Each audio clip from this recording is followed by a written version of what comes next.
अमर इब्ने साद, इसी पर बात खत्म करता हूं। अमर इब्ने साद जन्नती बाप का जहन्नमी बेटा जी। इसका बाप ऐसी अजीम जात इनके वालिद इसके वालिद की है साद इब्ने अबी वक्कास। वो 10 सहाबा जिनको हुजूर ने अपनी जबान से जन्नती होने की बशारत दी है, उसमें से एक साद इब्ने अबी वक्कास है। अमर इब्ने साद को रय का गवर्नर बनाया गया। वो जंग जीत गया था। कहा भाई रय तुम्हारा, ये 4000 सिपाही लो और जाओ रय पर कब्जा करो। वो जैसे ही सिपाही लेके अपना लश्कर लेके थोड़ी दूर आगे गया था, उबैदुल्ला इब्ने जियाद को कहा गया कि हुसैन करबला आ चुके हैं, कूफा मत आने देना वरना मामला कहीं मुस्लिम की तरह ना हो जाए कि लोग उनकी तरफ न चले जाएं, इंतशार ना हो जाए, लोग बैत करने ना चले जाए, झगड़ा लंबा ना हो जाए, इसलिए हुसैन को किसी से मिलने ही नहीं देना है, वहीं रोक दो। उसने कहा कि अब उनके लिए किसको भेजूं? तो कहा अमर साद को। ये मशवरा तय था। अमर साद को बुलाया गया। मालूम आपको, अल्लाह की पनाह, थोड़ा आगे निकल गया था, टाइम लिया आने में, वापस आया। क्या हुआ? कहा कि जाओ हुसैन से जंग कर। अमर इब्ने साद ने कहा मैं नहीं जाता, हुसैन से लड़ना आसान काम नहीं, मैं नहीं जाता। तो इब्ने जियाद ने कहा ठीक है, फिर हमने जो अभी तुमको रय का हुकूमतनामा लिख के दिया है वो मुझे वापस कर दो, मैं किसी और को जंग पे भेज दूंगा और किसी और को करबला भी भेज दूंगा और किसी और को रय का गवर्नर भी बना दूंगा। पैसा, मनसब, इख्तिदार, झूठी शोहरत, झूठी इज्जत ने सहाबी के बेटे को दुश्मने हुसैन बना दिया। इतनी खतरनाक चीज है दुनिया, और आप सोचते हैं कि साहब कुछ है ही नहीं। इब्ने साद ने कहा बड़ा फैसला है, टाइम दो। उसने अपने दोस्तों से मशवरा किया, हर दोस्त ने मना किया इब्ने साद हरगिज हुसैन के खिलाफ न जाना। उसका एक भांजा है, पूरी रिवायत लिखी हुई है, वक्त नहीं है वरना मैं पढ़ता। भांजे ने बहुत समझाया, मामा हरगिज मौला के खिलाफ न जाना, क़यामत के दिन हुजूर का सामना नहीं कर पाओगे, बड़ा मुश्किल होगा मरहला। बहुत समझाया, बहुत समझाया। उस वक्त तो थोड़ा सा समझा वो, लेकिन शैतान तो बहरहाल शैतान होता है। फिर उसको शैतान ने वसवसा डाला, गुलाम बन जाएगा, कत्ल कर देंगे तुझे ये लोग, हुकूमत छीन लेंगे तेरी, इज्जत खाक में मिल जाएगी तेरी। झूठी इज्जत के लिए उसने कहा मैं तैयार हूं।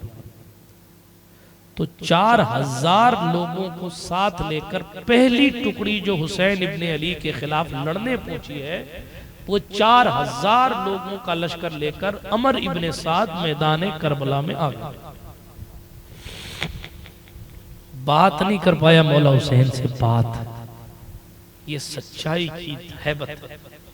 कभी किसको भेज रहा, कभी किसको भेज रहा, कभी किसको भेज रहा। डिटेल में जाने का वक्त नहीं है, लेकिन बात यहां तय पाई जब मौला हुसैन ने ये 3 चीजें रखी ना कि या तो मुझे यजीद से मिला दे, या जहां से आया हूं वहां चला जाना दे, जिन लोगों ने खत लिखा उनसे मिलने दे। इब्ने साद ने सोचा मसला बैठ जाएगा। उसने खत लिखा इब्ने जियाद को और बंदे को दे के आओ। इब्ने जियाद ने पढ़ा, शिम्र दिलजोशन जैसा अजली बदबख्त रजीलुन नस्ल शख्स वहां मौजूद था।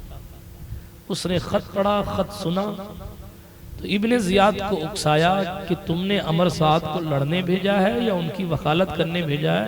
उसको कहो कत्ल कर दे हुसैन को, माअज़ल्लाह, और अगर नहीं हो सकता है तो वापस आ जाए, हम दूसरी टुकड़ी भेज देते हैं लड़ने के लिए। शिम्र दिलजोशन ने फिर अपने साथ कुछ सिपाही लिए और करबला के मैदान में। इन दिनों में 5 दिन तक 2 से लेकर 7 तक मुज़ाकरात होते रहे, बातें होती रही। हुसैन इब्ने अली का लश्कर ये समझाता रहा कि जंग से बाज आ जाओ, बाज आ जाओ, हम हुसैन हैं। लेकिन जिस पर शैतान सवार हो ना,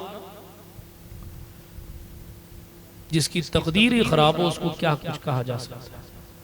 हाँ, नतीजा 5 दिन तक मुज़ाकरात होते रहे। 7 मुहर्रमुल हराम को शिम्र जिलजोशन बदबख्त और दूसरे लोगों के मशवरे से ये कानून आया कि आज से हुसैनी काफिले का कोई शख्स पानी नहीं पी सकेगा। जानवर पानी पीते थे, ऊंट गधे घोड़े पानी पीते थे, मगर अली असगर को पीने की इजाजत नहीं थी। ये काम मुसलमानों का था, लेकिन कलमा तो वो पढ़ते थे। अल्लाह की पनाह, यहां से भी समझ में आ रहा है हर कलमा पढ़ने वाला अगर ये कहे कि मेरा टिकट सीधे जन्नत का है, तो जरूरी नहीं है, उसके लिए और भी तकाजे हैं, इस्लाम के और भी तकाजे। बात दूर न चली जाए, वैसे भी बहुत दूर चली गई। हजरत सरकार इमाम अर्श मकाम अला जद्दी वाले सलाम पर 7 मुहर्रम को पानी बंद कर दिया गया। जंग जो हुई है वो 10 तारीख, 7 को पानी बंद कर दिया गया। सरकार इमाम अर्श मकाम के पास जो पानी था, उनके मशकीज़े के पास जो पानी, मशकीज़ों में जो पानी था, उसका इस्तेमाल होता रहा।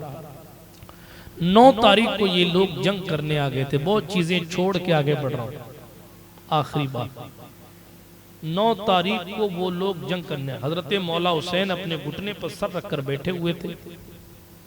घोड़ों की आवाज आई तो आंखें खुली। कहा अब्बास देखो क्या हुआ। सरकार अब्बास अलमदार पहुंचे। उन्होंने पूछा किस लिए आए हो। कहा हुसैन इब्ने अली से कहो या तो सरेंडर हो जाएं, बैत करें, यजीद को अमीरुल मोमिनीन माने, या फिर जंग के लिए तैयार हो।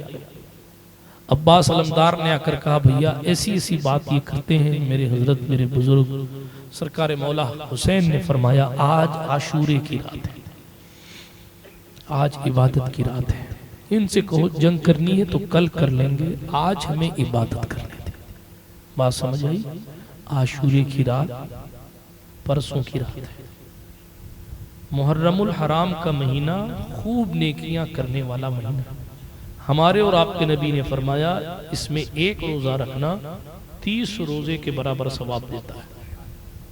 ठीक, इसलिए इसकी हर रात इबादत करें, अपने गुनाहों की माफी मांगे, सखी शहंशाह मौला हुसैन से सही मानों में अकीदत वाबस्ता करके उनके वसीले से शफी महशर को राजी करें। अल्लाह जल्ल वाला हमारी आपकी खताओं को माफ फरमाए, सच्चा हुसैनी बनाए। जैसा हुसैनी होना हुसैन को पसंद है वैसा हुसैनी बनाए। गुफ्तगू के दरमियान कोई जुमला गैर शरई निकल गया हो तो अल्लाह पाक माफ फरमाए। अस्तगफिरुल्लाह ताला रब्बी मिन कुल्लि ज़ंबिन व अतूबु इलैह। आया ना होगा इस तरह हुस्नो शबाब रेत पर, गुलशने फातिमा के थे सारे गुलाब रेत पर, आले बतूल के सिवा कोई नहीं खिला सका कतरे आपके बगैर। इतने गुलाब रेत पर, इतने गुलाब रेत पर जितने सवाल इश्क ने आले रसूल से किए, एक के बाद एक दिए सारे जवाब रेत पर। इश्क में क्या लुटाइए, इश्क में क्या बचाइए, आले नबी ने लिख दिया सारा निसाब रेत पर। आले नबी ने लिख दिया सारा निसाब रेत पर।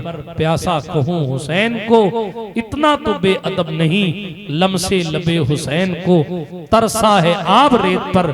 आले नबी का काम था, आले नबी ही कर गए, कोई न लिख सका अदीब ऐसी किताब रेत पर। वाखिरु दावाना।